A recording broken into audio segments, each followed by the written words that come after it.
Nós estamos aí, irmãos, já há alguns meses fazendo uma série de estudos, aproveitando esse momento de oferta, que muitas igrejas acabam falando sobre o assunto dízimo e oferta. E eu até estava conversando com uma pessoa essa semana e falou: pastor, o senhor tem que falar sobre dízimo. Eu falo assim: se o dízimo for a única dúvida da igreja, eu vou falar sobre o dízimo.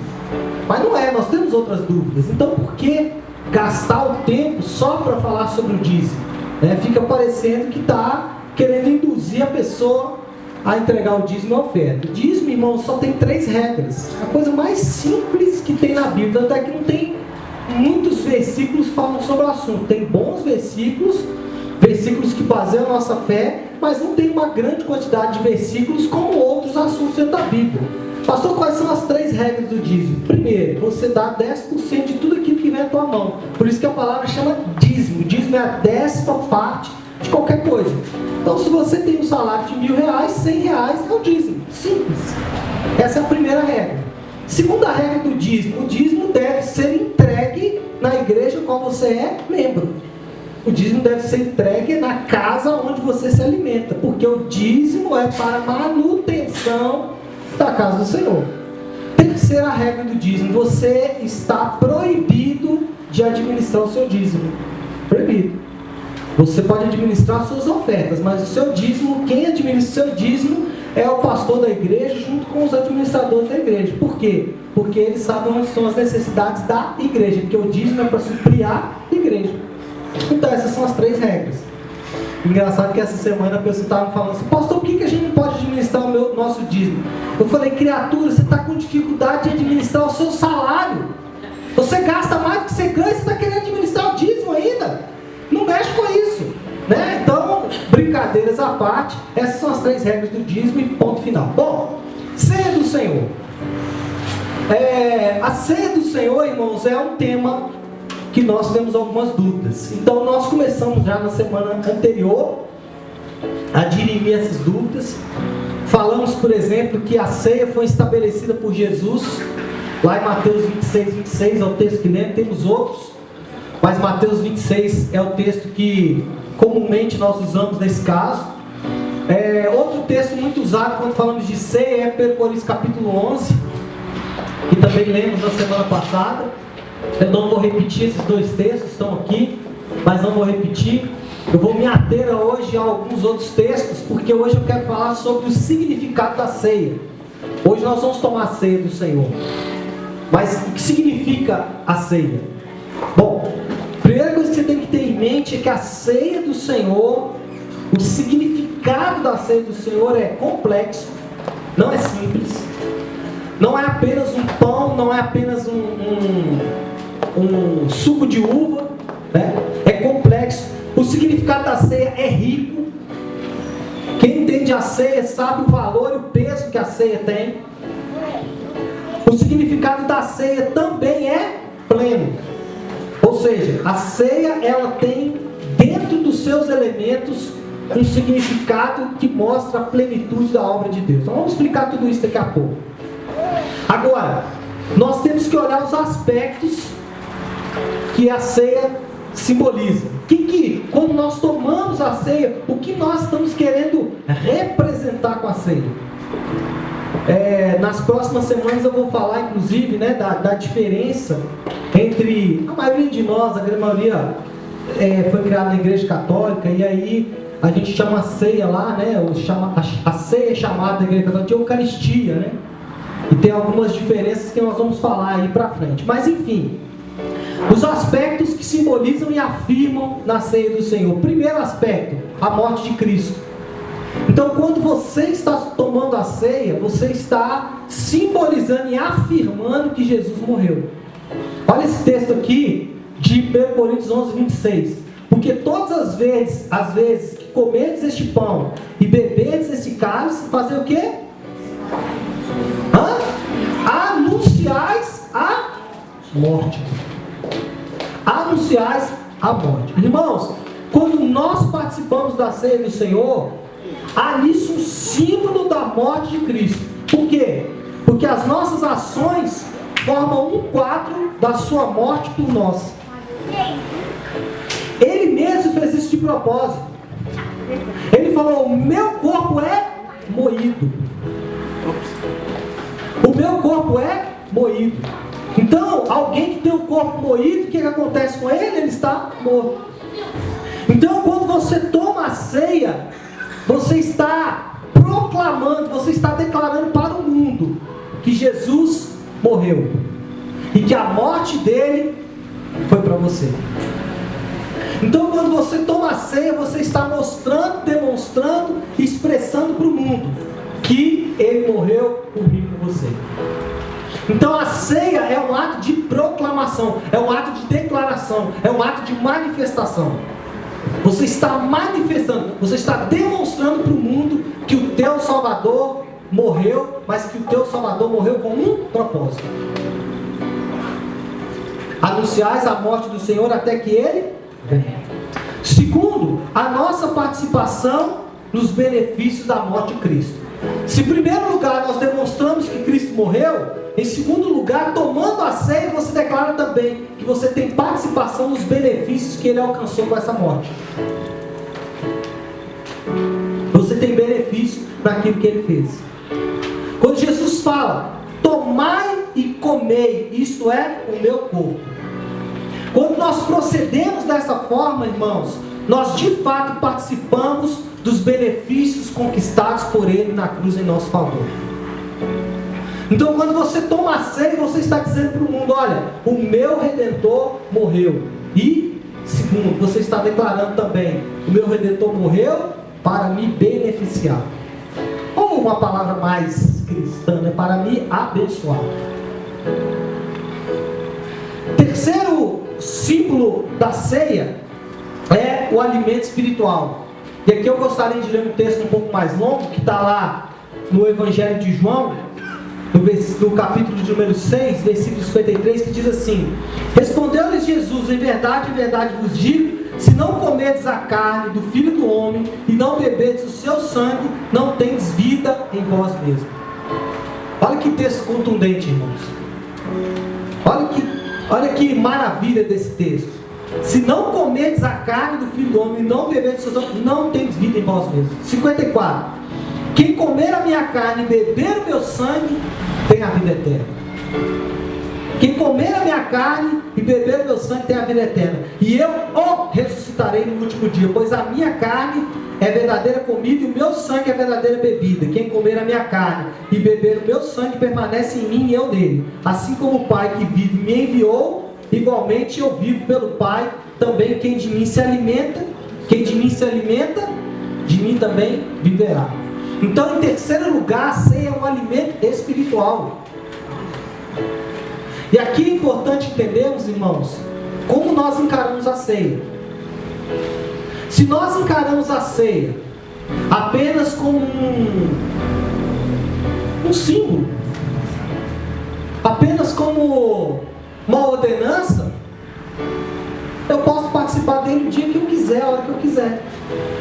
Agora, se eu encaro a ceia com um peso espiritual, se eu encaro a ceia com algo espiritual, com algo de Deus, como eu acredito que a ceia realmente é, aí eu não posso ficar sem. Porque não é o fato de comer o pão e beber o sangue, ou o suco de uva. É o fato de entender que aquele momento eu separei para, junto com os meus irmãos, proclamar a morte do Senhor até que Ele venha. E isso é alimento para mim. Porque quando eu me alimento dessa verdade, preste atenção, eu me alimento desta verdade. Os elementos são um símbolo apenas, mas a verdade que está por trás desses elementos, verdadeiramente me alimenta. Por isso que Jesus falou aqui: quem de mim se alimenta. Como que você se alimenta de Jesus? Você se alimenta das verdades que Ele veio estabelecer. Das verdades que Ele veio estabelecer. Esse texto, né? Ele fala assim: quem comer a minha carne e beber o meu sangue, certamente Ele não está falando isso literalmente. Senão Ele estaria incentivando o canibalismo, né? Ele estaria incentivando um culto pagão, né? Quase que um pacto de sangue, né? Bebe meu sangue, assim, parecendo uma banda de heavy metal, né? E não é isso que Ele está falando verdadeiramente, né?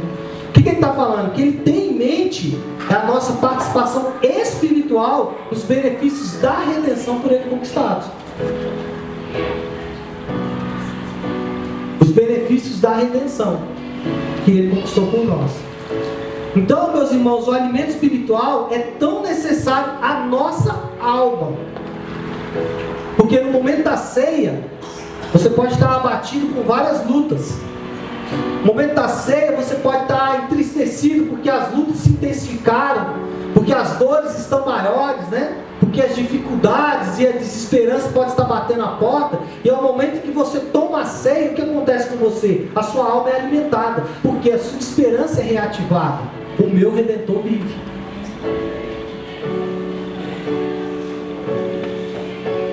E o quarto motivo, quarto aspecto, é o que está em 1 Coríntios capítulo 10, versículo 17. Porque nós, embora muitos, somos unicamente um pão, um só corpo, porque todos participamos do quê? Bom dia, graças a Deus, Senhor Jesus. Estão aqui comigo? Amém? O que ele fala ali? Porque todos participamos do único pão. E porque todos participamos do único pão, somos um só corpo. Olha ali, ó. Todos participamos do único pão, somos um só corpo. É engraçado, abrindo aqui um pequeno parênteses, né? Eu sou evangélico há também 40 anos, nasci na igreja, né? Tenho 41 anos de idade, então 41 anos eu sou crente, nasci na igreja, né? Hoje deputado federal Lincoln Portela, que na época era só pastor, né? Ele me consagrou, me apresentou, me consagrou a pastor no ventre da minha mãe.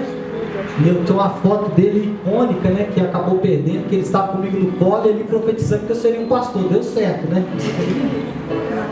Glória a Deus. Glórias. E tem 41 anos que eu sou cristão evangélico, meus irmãos. Eu nunca vi, nesses 41 anos, algo que unisse tantos cristãos com o Bolsonaro. Bolsonaro foi capaz de colocar todo mundo junto. R.R. Soares, Silas Malafaia, Edir Macedo, Luciano Subirá, Márcio Valadão, André Valadão, todo mundo junto. Pastor Léo, Pastor Léo também. Apóstolo Estevam, Hernandes Dias Lopes.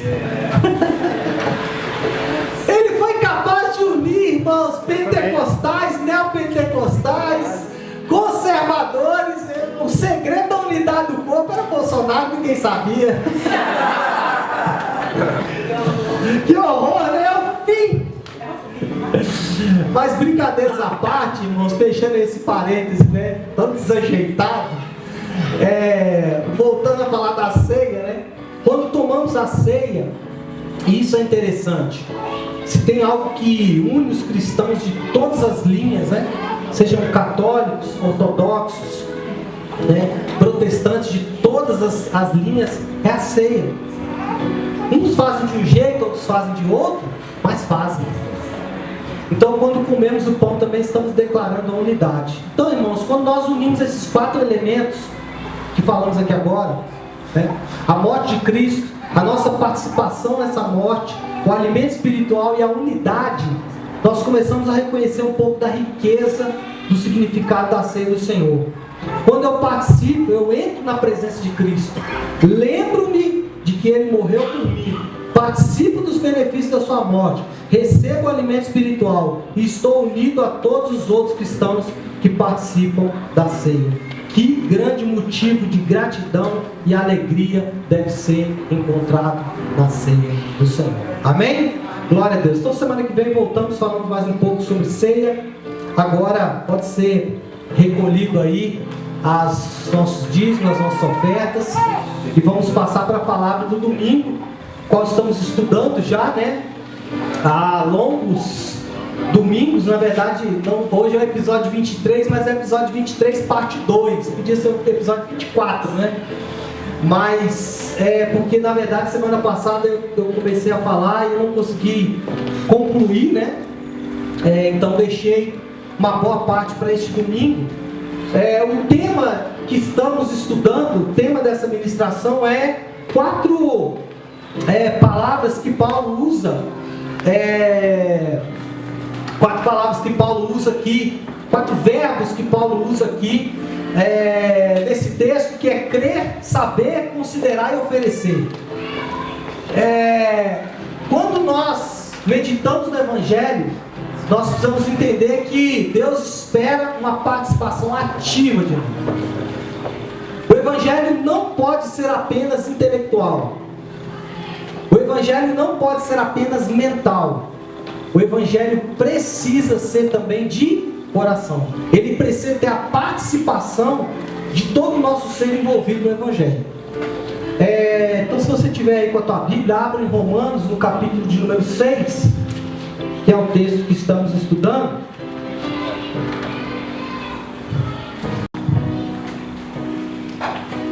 O centro dessa mensagem, irmãos, é a santificação. Paulo, ele começa a introduzir o assunto justificação. Aliás, no capítulo 1 de Romanos, olha aqui para mim um instante. Capítulo 1 de Romanos, Paulo, ele pinta um quadro, e eu gostei muito do texto, falou um negócio ontem, né? Ele falou o seguinte, vou esperar vocês olharem para mim aqui. Isso. Obrigado. Ele falou o seguinte, texto falando ontem. Estava conversando com o motorista do Uber, e o motorista do Uber falou assim: não tem nenhum político que sobra. Aí o texto falou assim: mas tem algum ser humano que sobra? E essa é a verdade que Paulo procura estabelecer em Romanos capítulo 1, 2 até o capítulo 3, versículo 20. Paulo ele pinta um quadro para mim e para você, e eu costumo dizer isso, que a Bíblia é o maior instrumento de inclusão social, porque a Bíblia pega todos os seres humanos e coloca eles na mesma condição, pecadores. Então não importa se você é rico, se você é pobre, se você é petista, se você é bolsonarista, se você é novista, não importa se você é branco, negro, índio, se você é americano, brasileiro, europeu, não importa. Todo ser humano está na mesma condição diante de Deus. Somos pecadores. Então, se você ler Romanos 1, 2, 3 até o versículo 20, você vai ver exatamente isso. Só que ao mesmo tempo, Paulo começa a apresentar a solução para esse problema. Qual é a solução para o problema do homem? Ele começa a dizer: olha, o homem tem problemas legais diante de Deus e o homem tem problemas naturais. Então ele começa a dizer, apresenta a justificação. Então, diante de Deus, o nosso problema legal foi resolvido. Nós somos justos. E também natural. Por quê? Porque se legalmente somos justos, naturalmente nos portaremos como alguém justos e não precisaremos fazer uma série de coisas para sermos justos. Esse é o grande problema, porque nós sempre queremos fazer alguma coisa para nos justificar. Então a pessoa entrega o dízimo para o quê? Se justificar. Então a pessoa vem à igreja e toma ceia para se justificar. Então a pessoa faz caridade para se justificar. E o que Paulo está dizendo é o seguinte: bom, a justificação diz o seguinte: legalmente eu estou justo e eu não preciso fazer nada para me justificar, porque a minha justiça é o Senhor. E isso tira o peso. Aí no capítulo 6, Paulo começa uma segunda etapa, que ele vai falar sobre a santificação. E a santificação para mim sempre foi um problema, confesso para os irmãos. E esses últimos versículos, esses últimos textos que eu tenho estudado em Romanos, ele tem me feito muito bem, porque ele tem mostrado para mim que eu preciso tirar das minhas costas o peso da santificação. E é isso que Paulo está fazendo, porque ele está mostrando de novo que legalmente somos santos. Por quê? Porque nós recebemos de Cristo a santidade dele. E porque somos santificados, podemos viver uma vida santa. Podemos viver, é possível. por que Paulo fala que é possível viver uma vida santa? Porque ele fala de dois reinos. Ele fala de dois reinos. Ele fala do reino do pecado, e hoje nós vamos até ouvir esse termo, né? O reino da graça. O reino da graça. O reino do pecado é o reino que escraviza, que diz, olha, eu tenho que fazer isso, eu tenho que... E o reino da graça é basicamente o que foi feito por mim e por você. É nesse ponto que estamos, irmãos. Se você, vamos ler ali o texto de 8 até o 14. A verdade, permita-me pular um pouquinho aqui. Eu quero ler. Aí vamos ler. Ora, se já morremos com Cristo, cremos que também com Ele viveremos.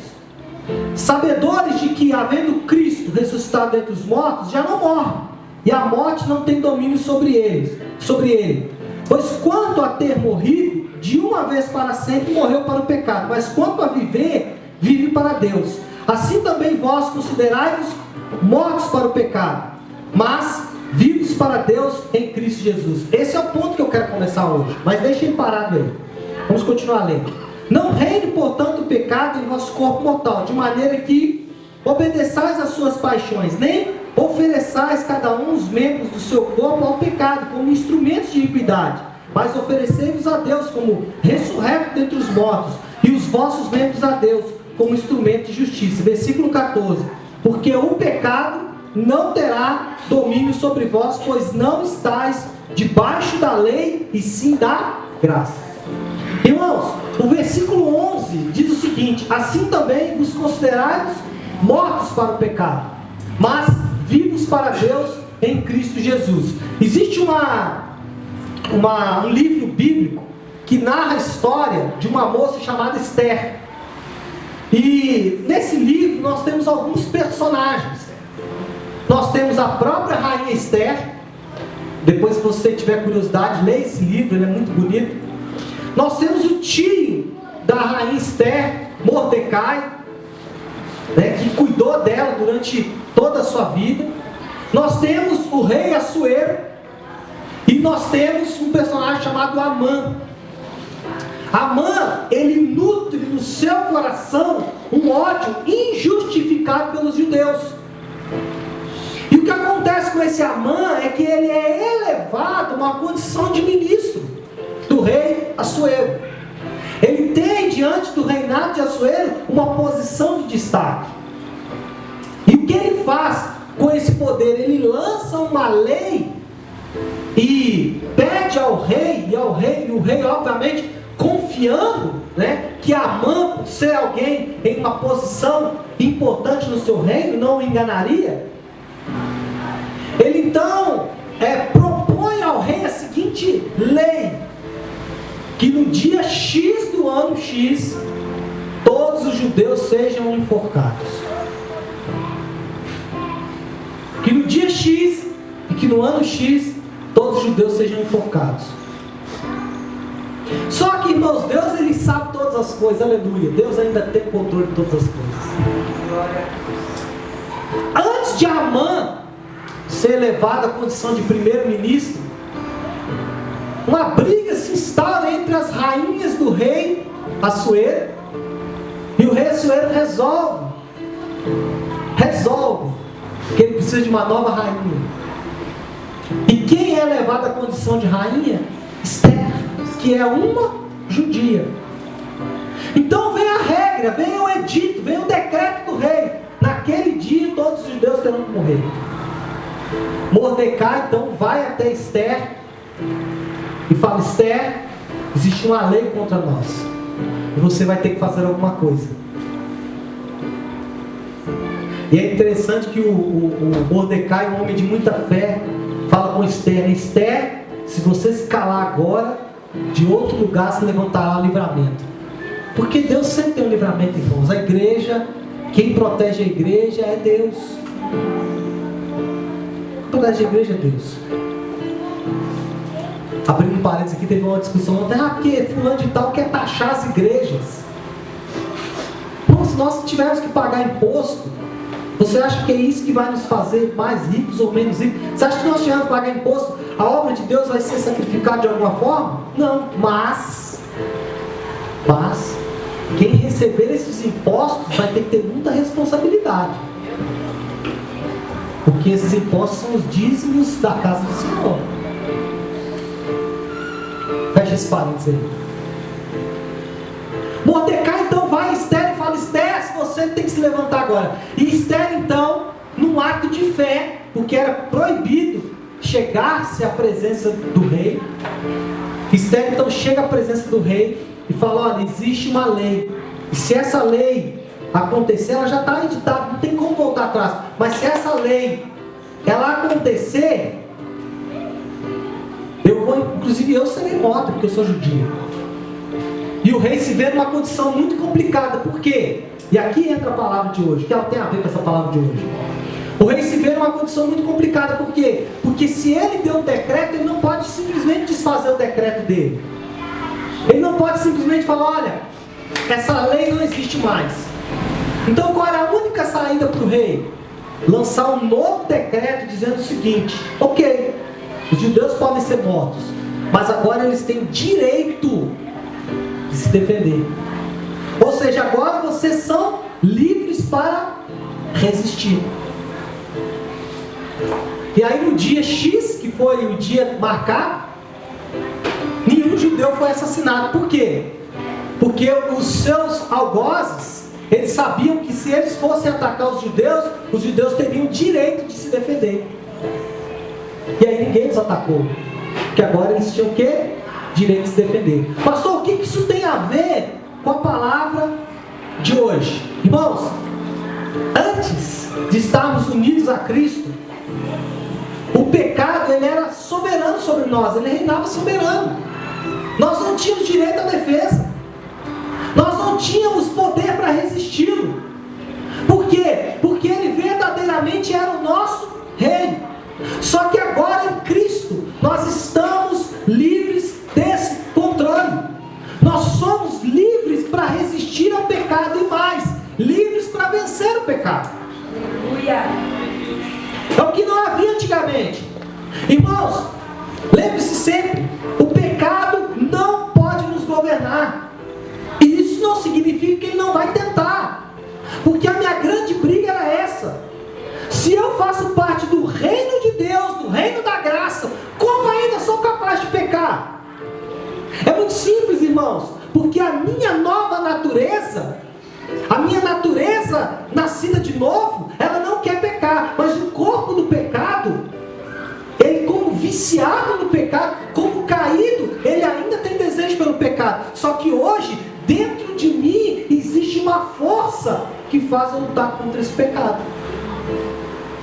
É isso que Paulo está dizendo no versículo 11. Assim também considerai-vos o quê? Mortos para o pecado. Irmãos, não devemos permitir de forma alguma que o reino do pecado tome o controle.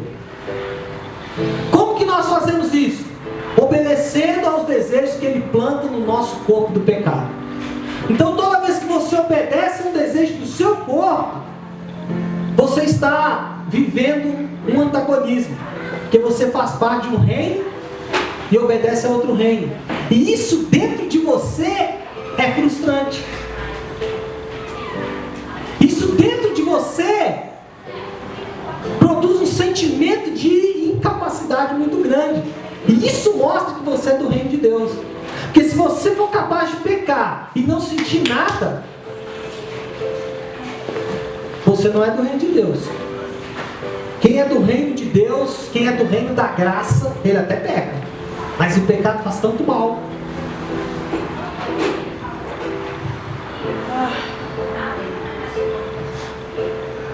Bom, quando Paulo fala no versículo 13, né? Vou botar um pouquinho aqui. Quando Paulo fala no versículo 13: oferecei-vos a Deus como ressurreto dentre os mortos, os vossos membros como instrumentos de justiça. O que ele está querendo dizer? não devemos, meus irmãos, oferecer nenhuma parte do nosso corpo como instrumentos do pecado. Isso inclui os nossos pontos fortes. Isso inclui as partes físicas do nosso corpo. E isso inclui também as nossas habilidades. Então, o que Paulo está nos incentivando a fazer é não usar mais o nosso corpo para o pecado, mesmo que isso vá acontecer. O que talvez nós mais gostaríamos que existisse era um bom livrinho de regras, né? Não faça isso, não faça aquilo. O RI, né? O regulamento interno. Então, pastor, eu posso beber? Pastor, é pecado beber? Não sei, irmãos, porque não tem um livro de regras. Pastor, é pecado usar droga? Não sei, irmãos, não tem um livro de regras. Então, como que eu determino isso, pastor Léo? Bom, eu determino isso principalmente pela minha incapacidade de tolerá-lo.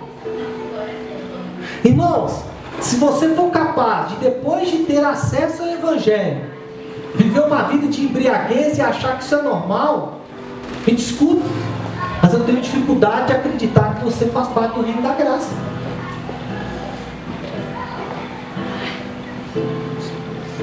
Alguém que se diz cristão e consegue conviver bem, não estou dizendo que não vai acontecer, consegue conviver bem com a mentira. Ele pode até mentir e dar lá centenas de desculpas, mas no fundo ele vai saber que aquilo ali não é tolerável. O pior do pecado para nós hoje, que somos do reino da graça, não é o pecado em si, é o quanto ele nos faz mal, é o quanto nós nos sentimos mal.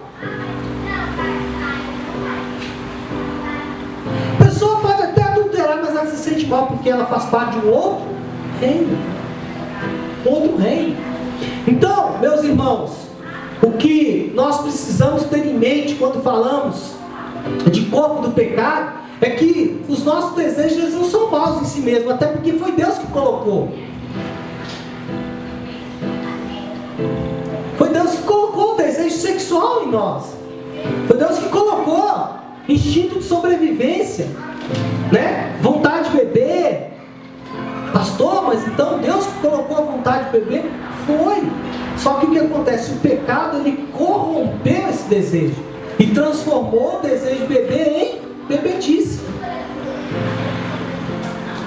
Bebedice. Para citar um exemplo, né? Agora, irmãos, o pecado não pode usar o nosso corpo. Ele vai até tentar, mas ele não pode usar o nosso corpo como ponte, através do qual ele consegue de novo fazer com que nós atravessemos essa ponte e entramos então no pecado. Irmãos, isso não tem a ver com não faça isso. Não faça isso, porque a grande preocupação de alguém que chega na igreja é o seguinte: pastor, eu vou ter que parar de fazer isso. Não, não é isso. Não é isso que Deus quer. O que Deus quer é que você entenda. E aí nós falamos semana passada de uma atitude positiva. Irmãos, uma atitude positiva, ela tem muito mais a ver com o que Cristo fez por nós. Então, durante muito tempo eu convivi com o seguinte: se eu pecar, eu vou para o inferno. E isso foi ensinado da igreja. Se eu pecar, eu vou para o inferno. Isso é uma atitude negativa. Pastor, então o que seria uma atitude positiva? A atitude positiva é o seguinte: eu não vou pecar, porque eu não faço parte mais do reino do pecado. E por causa do grande amor que Ele derramou por mim na cruz, eu não posso fazer isso com o amor dele. Eu não posso tratar o amor dele como se o amor dele não tivesse impacto nenhum na minha vida. E porque Ele me amou, eu não vou fazer isso mais. Percebe como você muda completamente? O versículo 13 que nós estamos lendo, né, completo, fala assim: nem ofereceis cada um os membros do nosso corpo ao pecado, como instrumentos de iniquidade, mas oferecemos a Deus como ressurrecto dentre os mortos, e os vossos membros a Deus como instrumentos de justiça. Então, meus irmãos, uma atitude proativa, o que é? É oferecer o corpo. Você vai fazer isso, preste atenção. A luta contra o pecado, a luta contra coisas que você sabe que você precisa vencer, preste atenção em mim, pessoal. A luta que você faz para manter a vida em santidade, ela precisa partir de você. Então tem que ter o que? Uma atitude proativa, que ele fala, ofereça os membros do seu corpo. Não adianta você falar assim, não pastor, eu sei que é errado, mas não, Deus conhece meu coração. Não é isso que ele quer. Mas além de uma atitude proativa, ele quer também uma atitude positiva. Eu faço isso não pelo medo da punição, eu faço isso pelo grande amor que ele derramou por mim. Eu faço isso pelo grande amor que ele derramou por mim. Por quê? Porque agora eu não estou mais debaixo da lei. E aqui é interessante, o versículo 14, olha só para você ver. Porque o pecado não terá domínio sobre nós, pois não estáis debaixo da lei, e sim da graça. O que acontece agora no versículo 14 é que Paulo, ele muda um pouco a linguagem. Ele repete o que ele falou antes. Ele fala, o pecado não terá domínio, ou seja, ele não é nosso governante. Então, se Paulo seguisse a linha de raciocínio que ele tinha iniciado, ele devia dizer o seguinte: o pecado não terá domínio sobre vós, porque vocês não estão debaixo do poder dele. E é fato. Mas Paulo lança aqui agora um novo argumento. Paulo lança aqui agora uma nova verdade. Ele diz o seguinte: o pecado não terá domínio sobre vós, pois vocês não estão debaixo da lei, mas debaixo da graça. E aqui é interessante, meus irmãos, porque para Paulo e para nós como cristãos, é importante saber que não estar debaixo da lei ajuda a quebrar o poder do pecado em nossa vida. Como assim, pastor Léo? A lei, ela tinha uma característica muito interessante que nós vivemos hoje. Qual que é? A incapacidade de andar de acordo com a lei. O judeu, ele sentia uma incapacidade de andar de acordo com a lei. E às vezes nós também estamos assim. A gente, por mais que a gente quer andar certo, em algum momento nós vamos escorregar. Então, quando Paulo fala, vocês não estão mais debaixo da lei, ele está nos ensinando. Olha que louco isso, irmão. Quando Paulo fala, vocês não estão mais debaixo da lei, e eu volto a dizer, às vezes o sentimento que o judeu tinha é o que nós temos hoje, que é o quê? A incapacidade de viver de acordo com a lei. O judeu, ele brigava com isso o tempo todo, porque ele não conseguia viver debaixo da lei. E isso acontece conosco muitas vezes. Nós estamos debaixo do reino da graça, mas muitas vezes não conseguimos viver como pessoas debaixo do reino da graça. E quando Paulo fala assim, ó, vocês não estão mais debaixo da lei, mas sim da graça, isso é muito importante para mim e para você. E quando ele fala, não estão mais debaixo da lei, o que ele está querendo dizer para mim e para você? Que a nossa liberdade da lei, como sistema de salvação, a nossa liberdade da lei como sistema de salvação, também é a nossa liberdade do reino do pecado. Por quê? Preste atenção. O que a lei ensinava? Faça isso para ser salvo. Esse era o sistema da lei. O sistema da lei é: faça isso para ser salvo. Basicamente é a salvação pelas obras. Ou seja, o que eu faço determina a minha salvação. Esse é o sistema da lei. Agora, irmãos, preste atenção. Será que nós, como cristãos pós-modernos, contemporâneos, também não estamos debaixo da lei? Dizendo o seguinte: se eu agir certinho, aí eu serei salvo.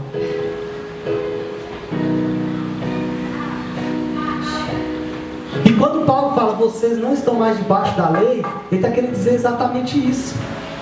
Mas nós gostamos de viver debaixo da lei. Por quê? Porque a lei muitas vezes é um jugo confortável. A lei muitas vezes é um jugo confortável.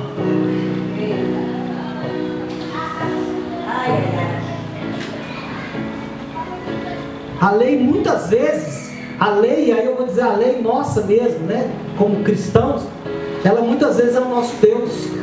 Porque quem nos salva não é Deus, mas é o fato de eu estar em santidade.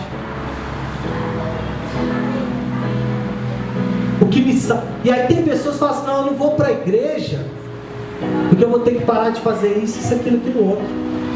Porque ele tem na cabeça dele que o fato de ele parar de fazer aquelas coisas é que vai transformar aquilo em salvação.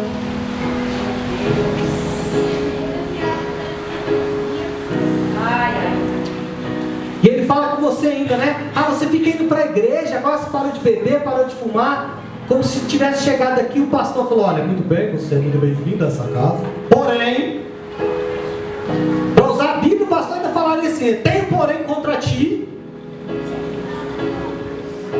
que você bebe. Portanto, você não pode ser um cristão. Você mente. Você não pode ser um cristão.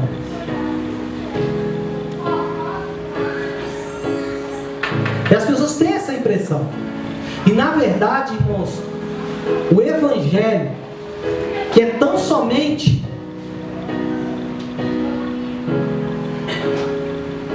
que poderia me dizer com duas palavras o que é Evangelho? Boas notícias. Permita-me fazer um parênteses para explicar o que é Evangelho para vocês rápido. Quando Jesus, quando os escritores da Bíblia falam assim, o Evangelho, sabe o que eles tinham em mente? É Jesus, mas tinham em mente a mensagem de Jesus. Qual que é? Eles tinham em mente um personagem que havia muito naquela época, que ele vivia, a vida dele era entre o campo de batalhas e a cidade. Então, aquele arauto do Evangelho, o arauto das boas notícias, ele saía do campo de batalhas, pegava o seu cavalo e saía em disparada até a cidade, para dar notícia de como estava a batalha. E quando havia uma vitória, ele vinha com as boas notícias. Olha, vocês que estão aqui na cidade, venceram lá no campo de batalhas. Olha que louco isso.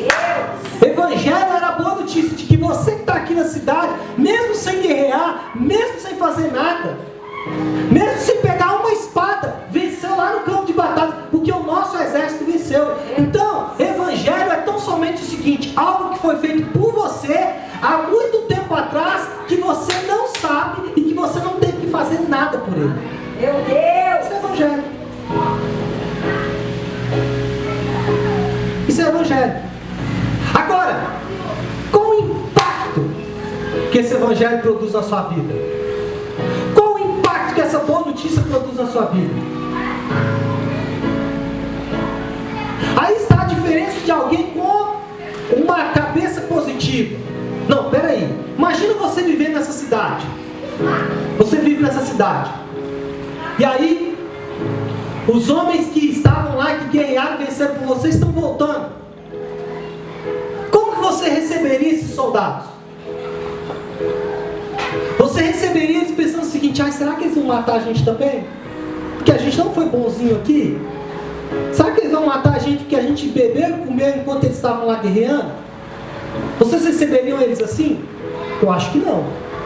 Como que você receberia? Gente, vamos preparar uma grande festa. Vamos fazer um grande banquete, recebê-los com a melhor comida, vamos recebê-los com a melhor comida. Não sei se as esposas dos homens que estavam lá, como que elas adornariam, vestiriam a melhor roupa, se perfumariam para esperar o seu marido que estava na guerra.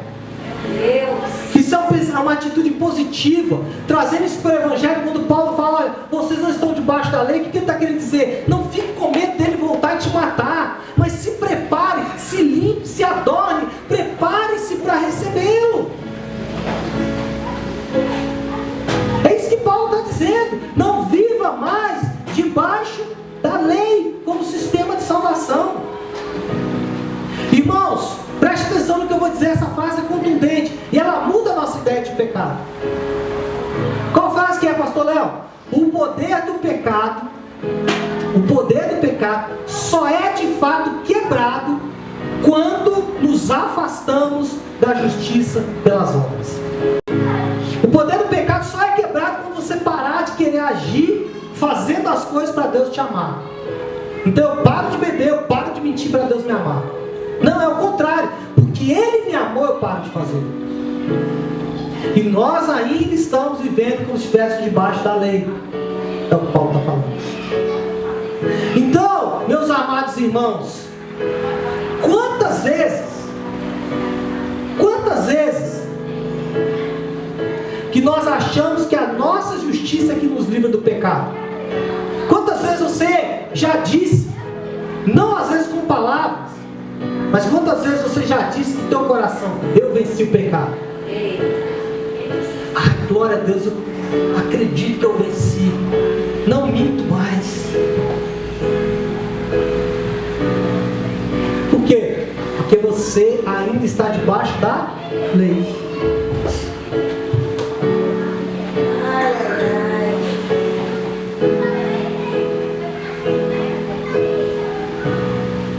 Irmão, tudo que precisamos está em Deus. Tudo que precisamos está em Deus. Procurar o que queremos, no caso santificação, em outras coisas como dinheiro, sexo, poder, status, constitui pecado. Então preste atenção. Você quer saber o que é pecado? Pastor, igual eu falei, eu queria uma cartilhazinha de tudo, né? Quer saber o que é pecado? Tudo que você coloca no lugar de Deus é pecado. São outros deuses. Deixa eu explicar aí, permita-me explicar isso usando palavras de Jesus. Um dia perguntaram para Jesus: Jesus, resume os mandamentos. Que bela oportunidade, hein? Em outras palavras, que bola levantada, né? Para Jesus fazer uma cartilha de regras. Jesus podia ali, olha, os mandamentos eu resumo nos 10 que eu deixei. Porque os 10 mandamentos, irmãos, não são os únicos, não? Quando falamos em 10 mandamentos, eu só acho que são só esses. Você sabe quantas leis que tem? 660 e algumas leis. 600.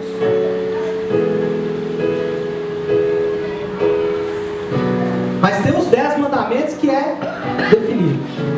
Então eles chegam para Jesus e falam assim: Jesus, resume os mandamentos. Que bela oportunidade, Jesus. Ele poderia sentar e falar: comece a tomar nota. Não beberás, não mentirás, irás à igreja todo domingo de manhã, pagarás os teus dízimos religiosamente no dia 5 de cada mês, respeitarás autoridades constituídas, não tocarás no ungido do Senhor, respeitarás os apóstolos e patriarcas. Que bela oportunidade. Jesus então, de forma icônica, ele fala assim: olha, são 2 mandamentos apenas. Amarás o Senhor teu Deus. E assim a gente meio que passa batido nesse amarás o Senhor teu Deus, né? Não, amar a Deus é ótimo, todo mundo ama. Essa é fácil. E o segundo mandamento: amarás o próximo como a ti mesmo. Então ele põe ali 3 personagens. E a gente muitas vezes se apega, né? Fala: tá vendo? Jesus, ele era favorável aos direitos humanos. Irmãos, Jesus morreu pelos humanos. Quer mais direito humano que esse? Quer direito humano, meu filho? Abre a Bíblia. Bom, mas enfim, por que Jesus falou: amarás o Senhor teu Deus e amarás o próximo? Irmãos, ali estava envolvido um ensinamento sobre as 2 formas de adoração de deuses que existem em todo o mundo, em todo o estado da humanidade. Todo ser humano adora um Deus no seu coração e no seu corpo. Como que os homens fazem isso? Bom, primeiro o adorando amando aquele Deus. Então suponhamos que o Deus é a taça. Então ele ama o Deus taça. Deus taça, eu amo ele. Mas não só amo, eu quero alguma coisa para olhar para aquele Deus e representá-lo para mim. Então o que eu faço? Eu faço uma imagem daquele Deus. Sempre foi assim, irmãos. Qualquer civilização, você vai no meio dos índios lá que nunca ouviram nada de divindade, chega lá, tem um sol desenhado. Por quê? Porque eles não só amam o sol, mas eles fazem uma imagem do sol para o quê? Para adorar. Então quando Jesus falou, amarás o Senhor teu Deus, ele fala, bom, ame a Deus de coração. E mais, ame a imagem de Deus. Qual é a imagem de Deus? Deus. No fundo o que Deus está querendo dizer é o seguinte. Por favor, não, você tem preferência. Não, você tem preferência. Botou um sinal de trânsito aqui. Então, meus irmãos, o que é que Deus está querendo dizer? Mas não é porque Deus quer ser amado, porque Deus é um narciso, não. A gente fica lá nas mais altas alturas falando, eu preciso ser amado. Se eu não for amado, eu vou entrar em crise. Como nós fazemos às vezes, né? Por que Deus fala isso, irmãos? Muito simples. Porque se você não amar a Deus, você vai amar outra coisa. Porque o homem, como imagem e semelhança de Deus, ele nasce para amar. Ele tem que amar, ele precisa amar. Porque ele é mais semelhante de Deus. E Deus nos conhece e fala assim, se eles não me amarem, eles vão amar outra coisa. E o problema é que quando eles amam outras coisas, eles colocam aquelas coisas como projeto de salvação. E aquelas coisas não podem salvá-los. Então eu preciso mostrar para eles que eles precisam me amar para que eles sejam salvos.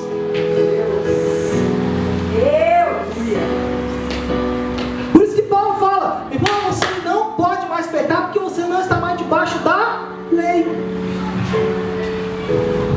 Irmão, nunca tem a ver com nós. Até quando aparentemente tem a ver com nós, né? Ama o teu próximo a ti mesmo e fala, eu preciso me amar. Até quando aparentemente tem a ver com nós, não tem a ver com nós. Bom, meus amados irmãos, quando lembramos que somos completamente amados e justos em Cristo, quando você sabe que você não existe mais espaço em Deus para te amar, não existe mais nem um espacinho em Deus para você ser justificado, isso vai fazer com que a nossa motivação e o nosso desejo de pecar acabem. O que faz com que a nossa motivação para pecar, o nosso desejo de pecar acabe, não é um esforço sobre-humano, apesar de Deus contar com o teu esforço, mas apenas crer, saber, oferecer e considerar.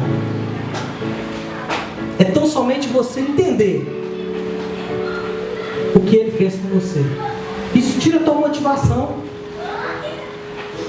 Isso tira a tua motivação. Por quê? Vou dar um exemplo. Não quero que ninguém faça isso. Apesar de, se você quiser fazer, pode fazer. A pastora Flávia foi promovida no Carrefour, ela ia trabalhar como assessora lá de um diretor. E aí um dia o telefone toca na sala, ela atende. Bom dia, a pessoa queria falar com fulano. A pastora Flávia falou, fulano, telefone para você, diga que eu não estou. A pastora Flávia falou, olha, não vou mentir.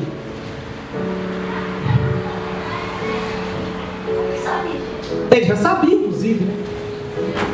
Diga para ele que eu não vou mentir. Aí ela falou, não vou mentir. Ele falou, não, mas é só... Não vou mentir.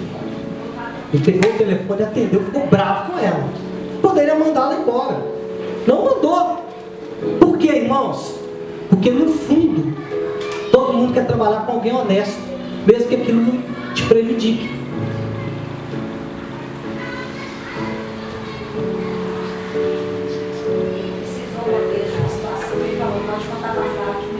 Mentira, não vai falar. Então, por que eu estou dizendo isso, meus irmãos? Eu falei, não motivo você a fazer isso não, estou só dando um exemplo. Por que ela fez isso?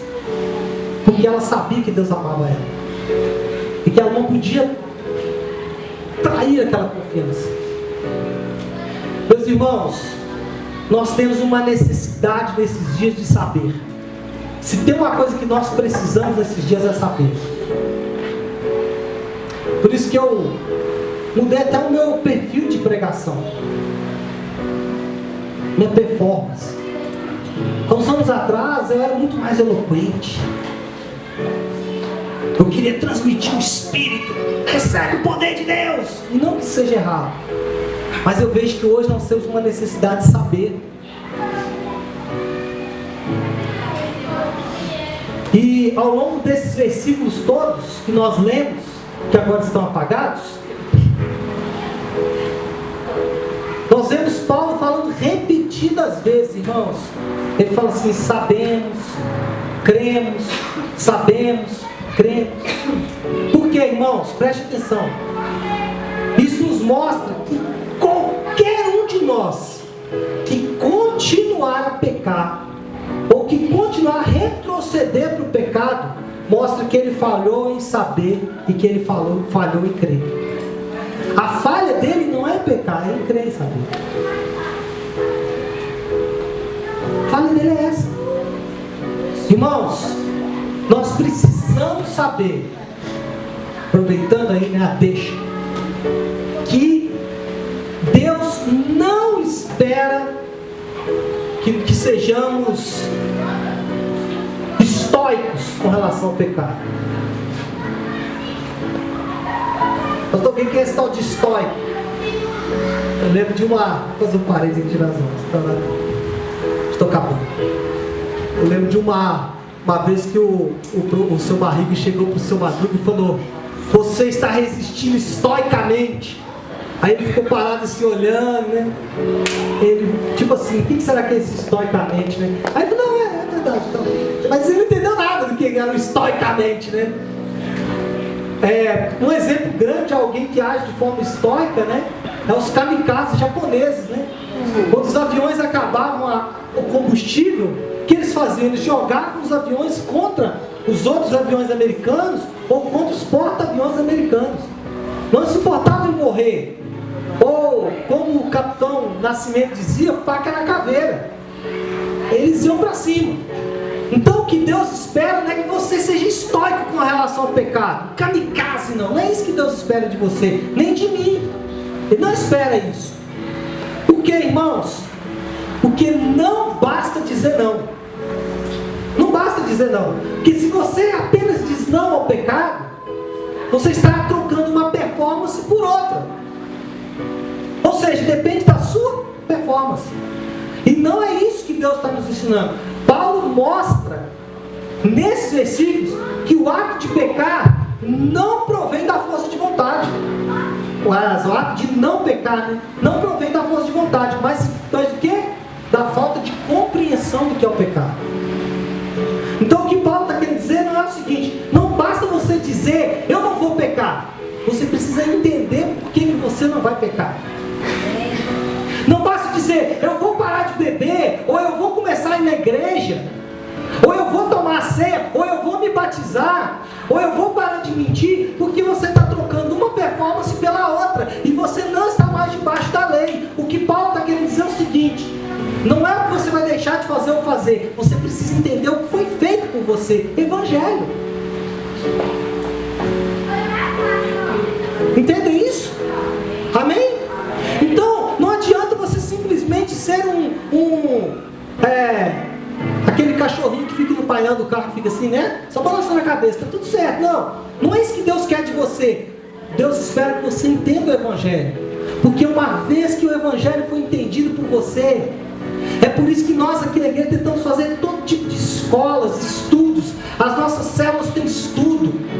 Por quê? Porque nós queremos primeiro entender o Evangelho. Segundo, nós queremos que você também entenda, para que você não seja refém. Irmãos, tem crente que está sofrendo com a possibilidade do PT ganhar a eleição. Irmãos, eu não quero saber quem vai ganhar a eleição.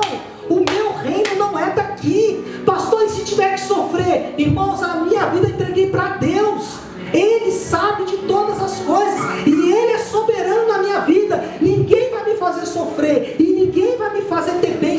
social a não ser Deus. Eu não sofro por isso, não sofra por isso. Isso não tira de você a responsabilidade de votar em pessoas que defendem a mesma fé que você tem, não crente. Não é votar em crente, é votar em pessoas que são contra o aborto. Por quê? Porque isso é bíblico. Irmãos, aquele bebê que está na barriga é a imagem e semelhança de Deus.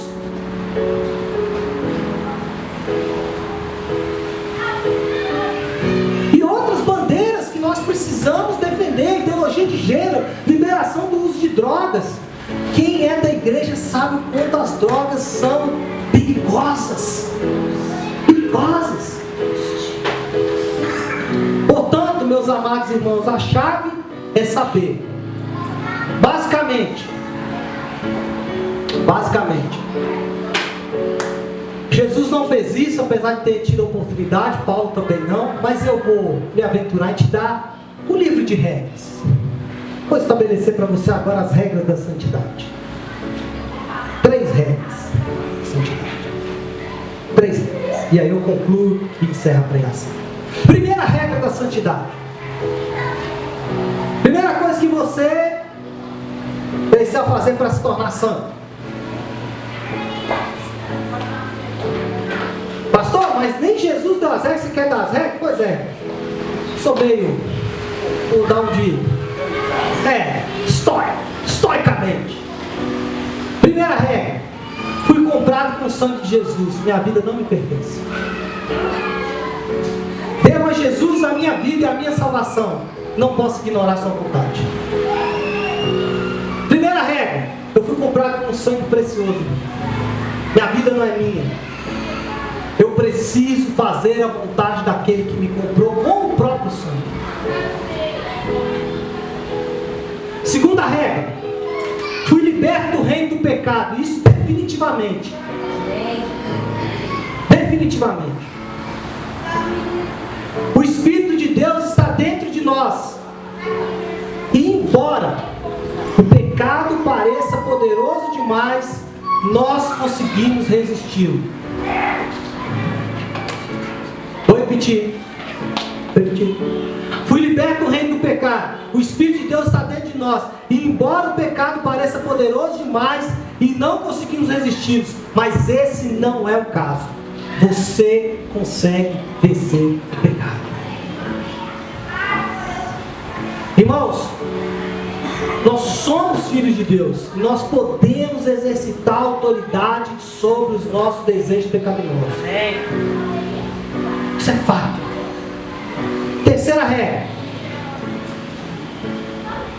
eu fui salvo por Cristo exatamente para que eu não pecasse. Porque Ele só precisou me salvar porque eu pequei. Irmãos, todo o sofrimento e a tortura que Jesus passou teve um propósito. E qualquer cristão que cede ao pecado está se esquecendo disso. O escritor de Hebreus, ele fala algo parecido com isso, quando ele está chamando a atenção dos crentes hebreus sobre o fato de que muitos crentes hebreus, depois de terem acesso ao Evangelho, voltavam ao judaísmo. Sabe o que o escritor de Hebreus fala? Vocês estão de novo crucificando o Filho de Deus. É mais ou menos parecido quando eu e você simplesmente ignoramos o sacrifício que veio por nós e pecamos. É mais ou menos isso. Irmãos, nós temos que fazer uma pergunta toda vez que os nossos desejos forem absurdamente grandes. E não pense você, assim, irmãos, se tem uma palavra que eu gostaria que entrasse no coração de vocês, é essa, da forma como ela entrou no meu coração, porque ela me trouxe muita liberdade. Porque eu vivia uma vida de lei, onde eu tinha que ficar em santidade para agradar o meu Deus. Isso era muito pesado para mim, porque quando eu não conseguia, parecia que eu voltava lá atrás, eu estava quase condenado ao inferno.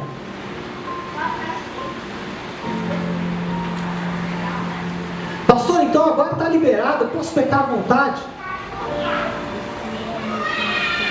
Vou usar a palavra que Paulo usa algumas vezes em Romanos. Não, de modo nenhum.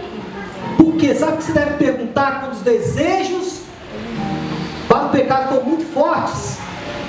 Você deve se perguntar o seguinte: sujarei o coração, no caso meu, que Cristo morreu para lavar? Sujarei o coração que Cristo morreu para lavar? Menosprezarei o propósito da sua dor? Vou fazer isso mesmo, é isso mesmo que eu quero fazer? Por meia hora de prazer eu vou menosprezar toda a dor que ele sentiu naquela cruz? E mais, frustrarei o objetivo do seu sofrimento, que o objetivo do sofrimento dele foi exatamente nos livrar do pecado. Irmãos, Paulo, ele parece estar dizendo que, em todos esses textos que nós lemos, se você é capaz de enxergar essas coisas, pensar nelas e ainda pecar, está demonstrando que não entende o Evangelho. O que Paulo está falando é o seguinte: se você entendesse o Evangelho, o pecado teria um outro peso para você.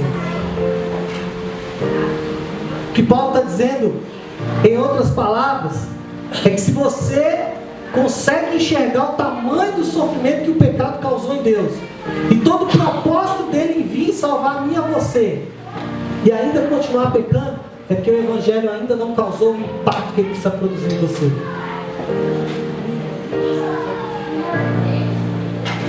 Permita-me fazer aqui uma pequena notinha de rodapé.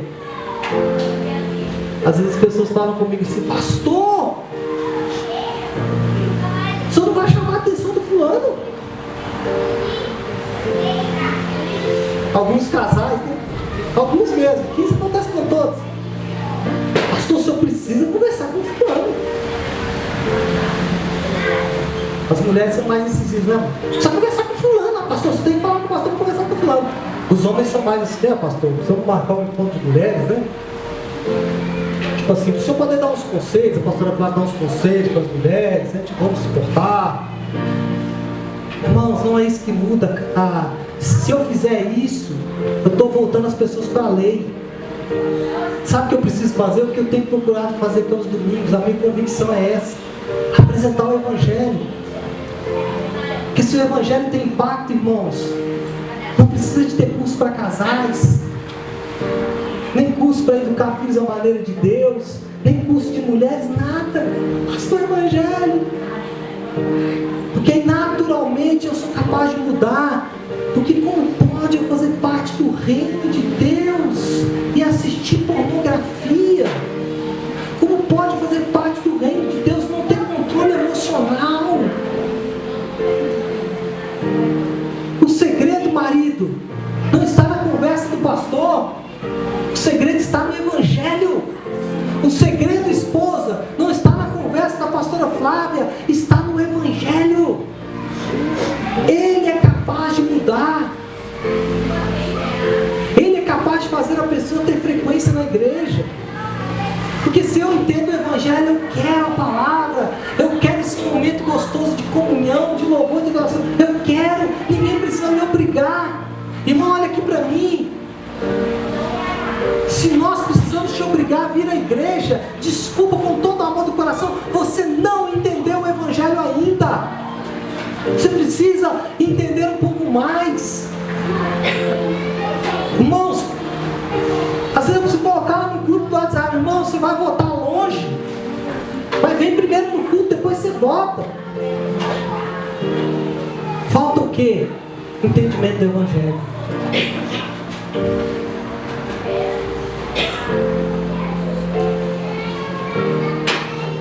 Bom, concluindo para orar, vemos então que o Evangelho, irmãos, nos dá um incentivo novo e diferente para uma vida de santificação, em relação àquela que tínhamos quando estávamos debaixo da lei como sistema de salvação. Ou seja, eu tenho que ser bonzinho, senão eu vou para o inferno. Agora, no entanto, sabemos que Jesus morreu por nós, a fim de que não pecássemos. Quando compreendemos o propósito da morte de Cristo e pensamos nisso com gratidão, descobrimos um novo incentivo para sermos santos. O incentivo não é a possibilidade do inferno. O incentivo é o grande amor dele por mim. Pastor, mas como eu vou vencer os pecados recorrentes? Esse é o problema. Porque o problema não é a mentirinha que você solta de vez em quando. O problema é que a pessoa que é viciada. Como vencer? Primeiro, crendo que estamos em outro reino. Eu não sou mais daquele reino. Eu não sou do reino da mentira, eu sou do reino do sopro. Segundo, sabemos que não somos mais dominados. Porque quem está preso em pecado recorrente acha que aquilo ali o domina. Não é verdade. Isso é mentira. Crendo, sabendo. Então, primeiro, crendo que estamos em outro reino, sabendo que não somos dominados. Terceiro, considerando a nossa nova vida em Cristo e tudo que Ele fez na cruz, exatamente com o propósito de derrotar o pecado. Então, primeiro você precisa crer. Segundo, saber. Terceiro, considerar. Peraí, o propósito dele morrer na cruz foi para me livrar desse pecado. Então eu vou voltar para ele? Não faz sentido. Quarto, não obedecer aos desejos do corpo. E quinto, oferecer-se a Deus.